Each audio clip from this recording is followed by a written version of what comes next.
Hello বন্ধুরা, আজকে বানিয়েছিলাম রুই মাছের ঝালদা। বাজার থেকে মাছ এনেছিল, প্রায় দিনই ঝোল করা হয়, তাই আজকে একটু অন্যরকমভাবে বানালাম।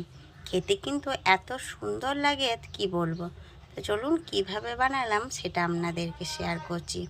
প্রথমে এখানে মাছের পিস আর কিছুটা পেঁয়াজ গ্রেট করে নিয়েছি, টমেটো কেটে নিয়েছি, আর একটু সর্ষে আর জিরে আর লঙ্কা ভিজিয়ে রেখেছি। এবার মাছগুলোকে প্রথমে লবণ, হলুদ আর একটু সর্ষের তেল দিয়ে মাখিয়ে খানিকক্ষণের জন্য কিন্তু রেখে দেবো, যাতে মাছের সব ভেতরে ভালোভাবে লবণটা ঢুকে যায়।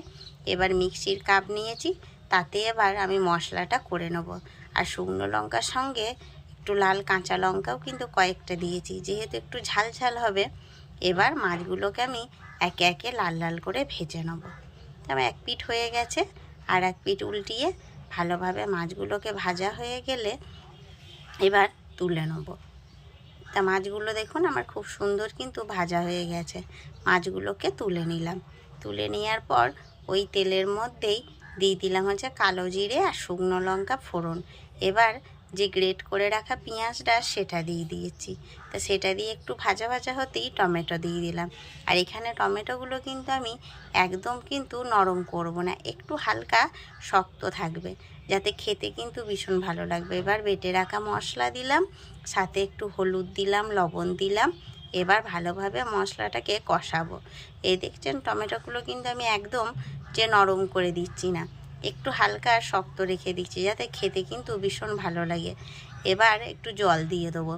জল দিয়ে ভালো করে আমি ফুটতে দেবো। আর ফুটে উঠে আসলেই এবার ভেজে রাখা মাছগুলো দেবো।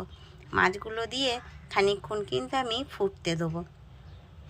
তো দেখুন আমার মাছগুলো একটু ভালো করে এপিট ওপিট করে দিচ্ছি, যাতে মশলাটা ভালোভাবে মাছের ওপরে ঢুকে যায়। আর সাথে কিন্তু আমি একটু লঙ্কা চেরা দিয়ে দিয়েছি আরও, যে একটু ঝাল ঝাল হবে বললাম। ব্যাস, আমার কিন্তু কত শর্টকাটে অল্প সময়ে তৈরি হয়ে গেল এই রুই মাছের ঝালদাটা। আর খেতেও কিন্তু এত সুন্দর হয় কি বলবো বন্ধুরা। যারা এভাবে মাছের ঝালদা খেয়েছেন তারা তো জানেন, আর যারা খাননি অবশ্যই কিন্তু একবার বাড়িতে এইভাবে মাছের ঝালদা বানিয়ে খাবেন। খেতে কিন্তু দারুণ টেস্ট। তো বন্ধুরা, আজকের ভিডিওটা আমার এই অবধি। ভালো লাগলে একটা লাইক, শেয়ার, কমেন্ট করবেন সকলে।